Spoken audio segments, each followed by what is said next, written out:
If you're wondering how long it takes to feel normal again with food, as it were, to be able to eat when you're hungry and then feel satisfied and stop eating when you're satisfied without negotiating with yourself, without forcing yourself to stop, then you're absolutely not alone in wondering this question. And this is such a human question. You want to know if this is possible for you and how long is it supposed to take before eating feels peaceful again. So the truth is that recovering from restriction isn't a single moment. It's a process from my experience with stages. And because everyone very much has their own lived experience, their own nervous system, their own history, their own relationships with hunger, of course, timelines can vary. There is no one correct way to heal, as it were. You will need what you need, and fundamentally it will take as long as your body and your mind require. Clients so often come into this process feeling behind, feeling like they're not progressing fast enough. And so what I say to them, I'll say to you, which is that a fast recovery isn't the goal. Recovery is the goal. We're building something long-term, something reliable. And that means giving yourself permission to go at the pace that allows the foundation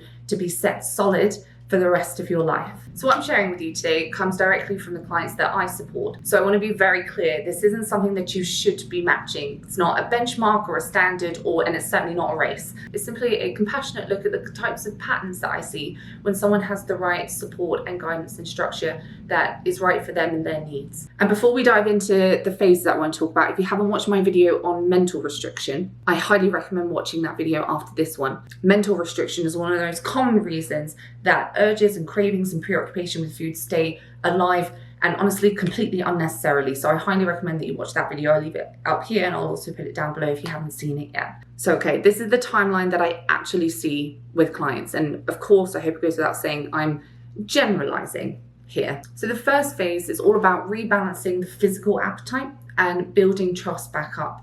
And this typically takes about 1 to 3 weeks, which is often faster than people expect it to. This is the very beginning of the process, and it is the most foundational part. In this phase, physical hunger actually typically starts to decrease, not because clients are controlling it, but because their physical appetite is rebalancing, and that's what we're focused on. What really helps here is that clients often feel very reassured. They have that structure, they have that support, they know what to expect, which helps hugely with the understandable anxiety which can show up at first in this journey. Now, even though physical appetite is often decreasing, or rather rebalancing, overeating, as it were, can often increase during this phase. So I hope that distinction makes sense. And this is very much by design, because we're not using willpower to stop the overeating or emotional eating urges anymore. We're very much focused on removing willpower so that we can get to the root in the next step, the root of the urge itself. So this phase at first can feel a little messy. It's kind of like spring cleaning, where you've got to take everything out of the cupboards, and at first everything gets a little messier in order to put things back in a more calmer and clearer and more structured way. But seeing how what they're doing in this phase relates to the bigger picture is hugely helpful for clients having the confidence to be able to focus on this stage first. And clients are sometimes feeling satiety, feeling satiated for the first time in years, sometimes for the first time in their adult lives. They can have these seemingly very small but very meaningful shifts, like I naturally paused in the middle of my meal, or I didn't finish my meal today and it wasn't because I was forcing myself or being restrictive. I just felt satiated and I wanted to stop. And when that begins to show up in the first stage, we are absolutely not celebrating eating less. We are not celebrating the fact that they've eaten less. What we're celebrating is how this demonstrates a shift in their relationship with food, the gentle return of trust and ease and that connection with their appetite cues. And from that point, then we're asking the question of, and what allowed that to happen? And all of this helps clients to stay very grounded in the process rather than getting attached to outcomes or accidentally going on what I like to call the healthy relationship with food diet. It keeps the focus on safety and trust and attunement, not on rules or performance, which is critical in this journey. And I hope that makes sense why. And then we're moving into the second phase, where satisfaction tends to start to appear and that mental noise is starting to calm down. And this typically takes about 2 to 8 weeks typically. So this is where clients are learning all about mental restriction. So in the first phase, looking very much at physical appetite, getting the physical appetite rebalanced, we're getting in touch with appetite cues, starting to feel satiated, wonderful. And then we're moving immediately into looking at mental restriction, which is one of the biggest reasons why people may want to eat past satiety, even though they can hear it, or eat outside of appetite cues. It's from mental restriction. So here we're looking at what is mental restriction? Why does it show up? How does it create preoccupation with food and cravings and urges unnecessarily? How does it create the very problem that clients are trying to avoid? And then, very importantly, now that we know all of this, how do we then dissolve mental restriction and move away from it in a way that feels very safe and very validating to the reasons why it was there in the first place? And again, I talk all about mental restriction in my last video. So here, as mental restriction starts to come down for clients, that's where they'll start seeing typically the first glimpses of real satisfaction. A sense of, wait, I could stop here in this meal and I'd like to stop here. They start having more experiences of naturally stopping when they feel satisfied without having to rely on willpower. It's not all of the time, but it's beginning. And as I say to clients, that is very important proof of concept. In the early stages, especially, we're just looking for proofs of concept. We're not looking for a fully healthy relationship with food. We're just looking for proofs of concept. So here in this stage, what's typical is mental noise is starting to come down. Guilt is softening. Cravings are feeling less urgent. Hunger and satiety cues are becoming even clearer. And overeating urges, as it were, start to have this sort of downward trend. Not because we are villainizing it, not because we are demonizing it, not because we are using willpower, but because we are dissolving any of these urges that was simply brought about by mental restriction. And I want to be very clear that this trend is absolutely not linear. Clients will have some days which feel better and easier, and they will have some days which feel harder. But overall, the trend is downward. And once we begin working through mental restriction, clients are learning how and why their brains have been holding on to these invisible rules, and how these rules very much contribute to a sense of urgency and cravings and preoccupation with food, and the sense of being out of control. And they start shifting from this rule-based way of thinking that they've found safety and security in to a decision-making framework based on self-care, which is free from internal conflict.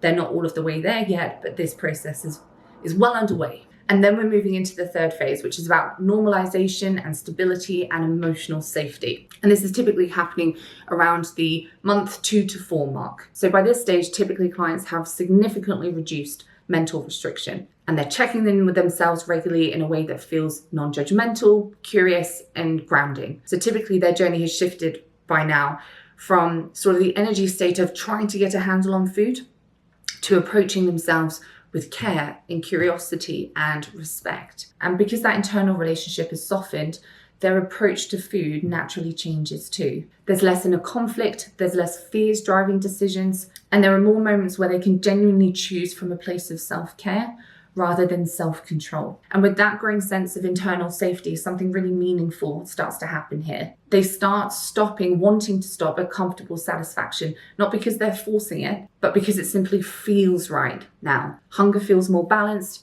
food feels a lot quieter. They are trusting their appetite, they are trusting their body is trusting them. And this is where clients will be saying things like, I just didn't want it.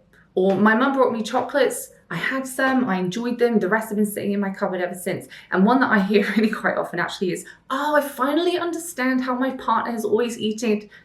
I finally understand how my partner has always eaten normally. Oh, and another one I hear a lot is, I was out with friends, I was having some food, I was enjoying the conversation, and I barely even noticed the food. This all shows such a huge internal shift from food being the focus of fear, anxiety, rules, to it not being the focus anymore. And that can only come about from the trust that has been built. They will, of course, still have moments at this point of things like emotional eating. Old patterns will still surface sometimes. But those moments, what's important is those moments now feel different. They're not frightening anymore. Before, they were a sign of failure, of something to kind of corroborate the fact that food needs to be feared and controlled. But clients by this point have enough lived experience from learning from these experiences and taking a step forward with them, applying new skills, watching themselves grow, that they're no longer fearing these moments come up. So the fear around these seeming lapses softens. And as that fear is softening, then mental restriction is still coming down further. Urges and cravings are really starting to die back by this point. The nervous system is steadying, and uncertainty doesn't feel threatening in the same way. And this is huge.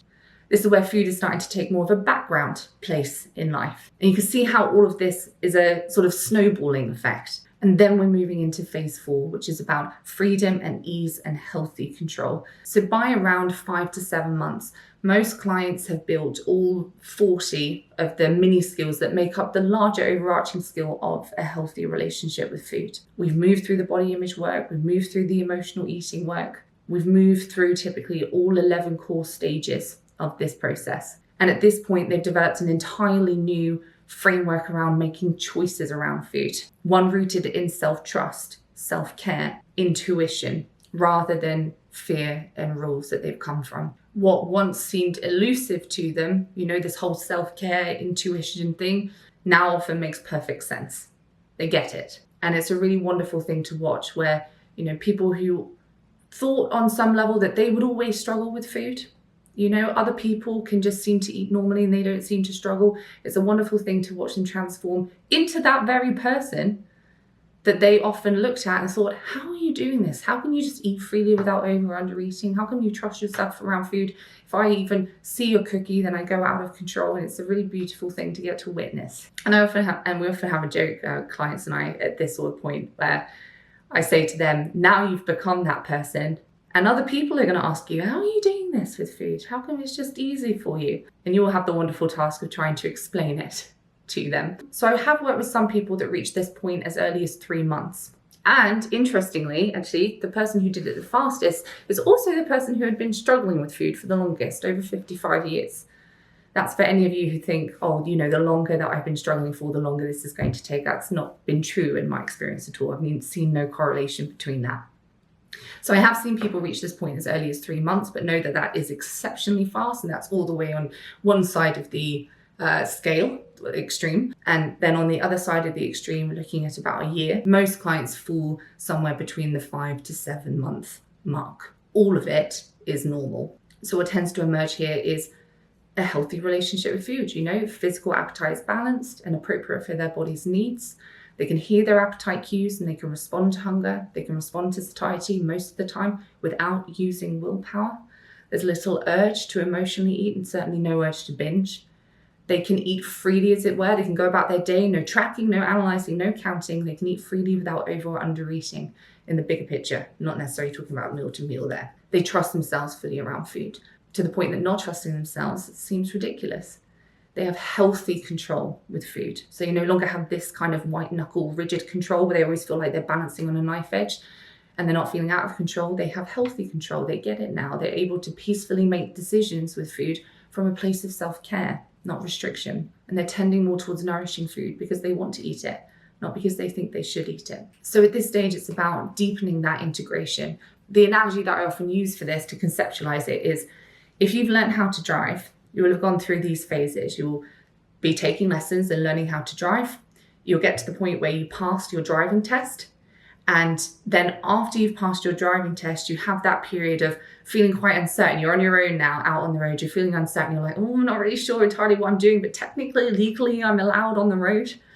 And then a few weeks after that of driving consistently on your own, you feel like more of a natural with driving. You'll start to have those experiences of making a trip and not even being consciously aware of the trip that you've taken. And it's at that point in this analogy where clients will leave and they'll move into their next chapter. They don't leave when they pass their driving test. We then continue on a little bit more until they're sort of edging out of the door. They're like, okay, great, thanks, see you later. They know, clients know when they have a healthy relationship with food that's theirs for life, that's non-vulnerable. They know. In the same way that they know if they're struggling, they know once they have achieved what they set out to do. And when clients are doing that, sort of etching out the door into the next chapter, we will have a conversation. And one of the questions I will ask them in that conversation is, do you have any concern that your disordered eating will return? And when they laugh at that or smirk or giggle, that's when we know, okay, they're ready to move forward with this on their own now. I hope it was helpful to give that sort of realistic timeline of the patterns that I see with clients. I'm sure it also raises a lot of questions, which you're very welcome to leave down below in the comments. I try to answer as many as I possibly can. You're also very welcome to book in for a discovery call with me if you want to talk about yourself personally and have your questions answered there. I support people through this process. It's something I know inside out, back to front, left to right. The program and process that I have with clients is Not suitable for absolutely everyone. I'm not, it's not some kind of miracle cure, as it were, but when it is suitable, it is highly effective. And so if you're curious about it and you want to learn more, then I'm very happy to have a conversation with you and we can discuss it.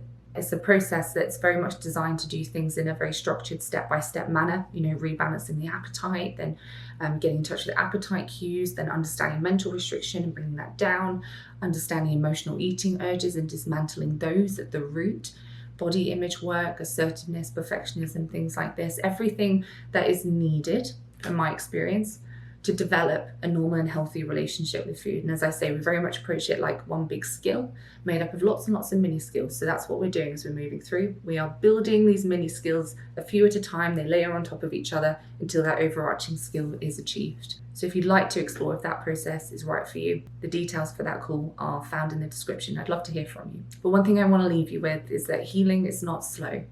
It's right on time. You and your body are relearning trust, and trust is earned, and it takes the time that it takes. And you're already on your way, and I hope you're proud for all of the work that you've done so far. This is not necessarily an easy journey, so you deserve a lot of respect and a lot of credit from yourself for even embarking on it. Take care of yourself, lovely, and I will see you in the next one. Bye for now.